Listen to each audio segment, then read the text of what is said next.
Our guest today needs no introduction. He is one of our several go-to guys on the conflagration between Russia and Ukraine, the military strategy involved, and what we think President Putin is up to next. Former UN weapons inspector and still Marine Corps, Scott Ritter. Scott, always a pleasure. Welcome back. Thank you very much for having me. Of course. Thank you. Can President Putin lose this war? I mean, anything's possible. You never count your chickens before they hatch and all that good stuff. But as things stand right now, there's no chance that he's going to lose this war. The Ukrainian government is totally in a bind. Their economy is collapsing. Their currency is collapsing. Their military is being destroyed. NATO's losing unity. There's no reinforcements coming. And Russia is just getting stronger. Why do you think he declared martial law, which makes the lives of the people under whom it will be enforced miserable, in the 4 provinces which he now says are legally a part of Russia? Well, first of all, martial law has existed in the Donbass, in Donetsk and Lugansk for 8 years. So there's nothing new here. It's just formalizing something that was de facto in existence already. And Kherson and Zaporizhia are both regions that are in conflict. And so there's de facto martial law there already. So what Putin has done is established a formal declaration of martial law, which allows specific things to be done in these 4 territories that relates to security, counterterrorism, etc. It also enables the military to streamline the efficiency of its operations. Again, I brought this up to a cop the other day, and I said, imagine Scott Ritter coming in with a Marine Rifle Company into Elmar, New York, and you're a cop, and you still are the law of the town. And I ran around and said, hey, I want to do this. I want to take over that building. I want to build a strong point here. And you're going to go, you can't do that, dude. That's private property. This is that. Now I come in and I say, hey, it's martial law, cop. Stand down. I'm in charge. People leave. Strong point, checkpoint, obstacles. Which one's more efficient from a military standpoint? It's almost like when the Nazi army took over France and the Gestapo had to work with the local police in Paris. It's almost the same thing. Yeah, but I mean, it's almost like the Union going into Louisiana during the Civil War. They had to declare martial law as well. Okay, got it. So yesterday, my guest on Judging Freedom was Jack Devine, whom I think you know of, a lifer in the CIA, now retired. And at the time of his retirement, he was very senior management. I asked him a lot of questions. We've cut some clips for him, for you. Here's his comments. It's about 35, 40 seconds long. Here's his comments on the condition of the Russian military. They will lose. They cannot win. It's not that he can't sustain against an insurgency like they tried in Afghanistan. He can't win the traditional part of it. He can't even get control over it before it starts to crumble. It crumbled when he went across. I didn't realize the poor condition of his military forces, their training, their leadership, communications, and the state of their equipment. Your response? Well, I mean, the proof is in the pudding. Russia's winning. Their military is extraordinarily well-led, professional. Do they make mistakes? Yes. Have they made mistakes? Yes. But the notion that they fell apart the moment they took over 20% of Ukraine. So the idea that somehow they lost is absurd. Have they since vacated or exited, whatever the military term is, a noteworthy portion of what they took over?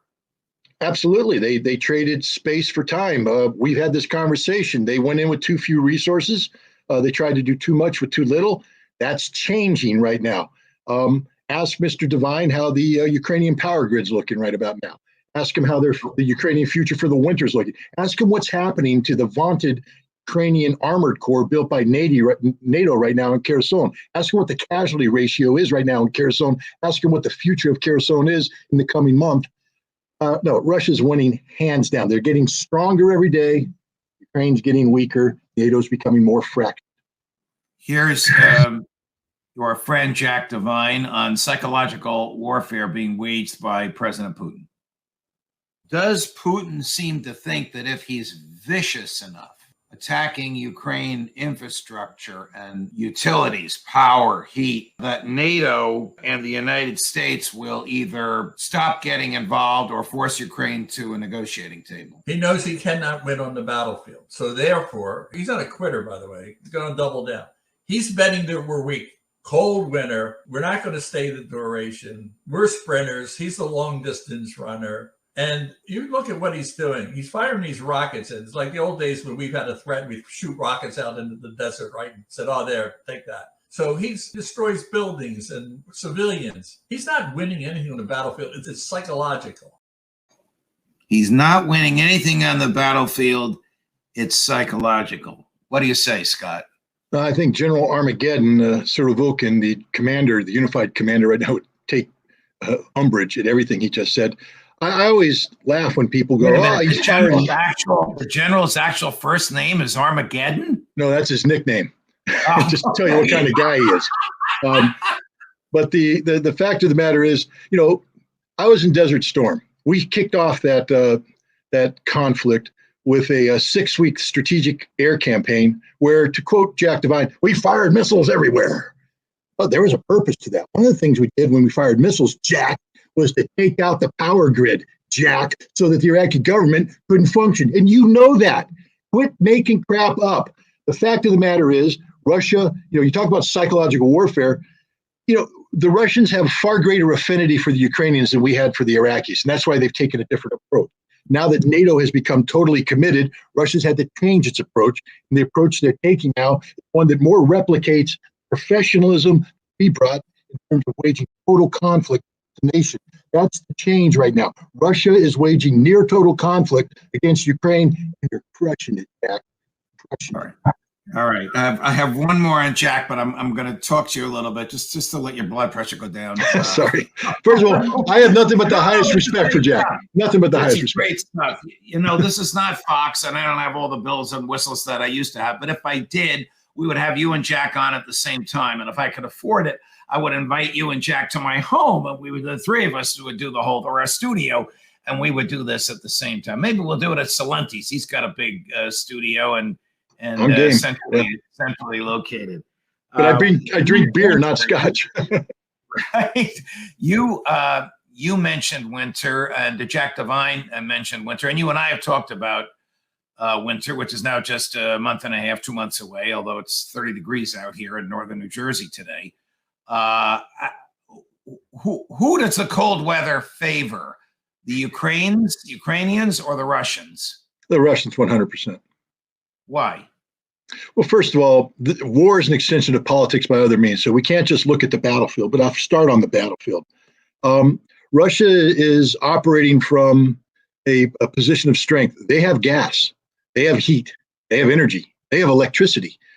Ukraine's operation from a position of weakness. They got nothing. They're going to freeze to death. They've been begging NATO to provide them with 100,000 sets of cold weather gear because their troops don't have it. So the troops on the front line are going to be freezing. Can't go home to warm up in the home because there's no gas. There's nothing. There's no electricity. They can't call home. There's no internet connectivity. They're losing big. But we have to go out broader because Jack Devine also talked about, the Putin's counting on weakness. Hey, Jack, what just happened in England today? Liz Truss ain't prime minister anymore. How many more prime ministers is England going to have to cycle through before somebody comes in and recognizes that the economic problems England has are directly related to the sanctions they posed against Russia? The Germans are realizing that. The French are realizing that. The Italians are. All of Europe is. It's not psychological warfare, Jack. It's economic reality. So Putin's playing the game. I'm in 100% accord with the analysis you just gave about why she's no longer, or soon will be no longer, prime minister, and the reluctance of the Conservative Party in England to recognize reality as their counterparts throughout most of Western Europe have done. I don't usually read comments during the show, but you'll like this one. One of these is hilarious. It says, Jack Devine was on the grassy knoll in Dallas. Jack, if you're watching, I love you. Let's go to Jack's third and final comment, Scott. Putin, from his childhood, believed we were the main enemy and we were out to get his Russia. In other words, he is a diehard anti-West, anti-American.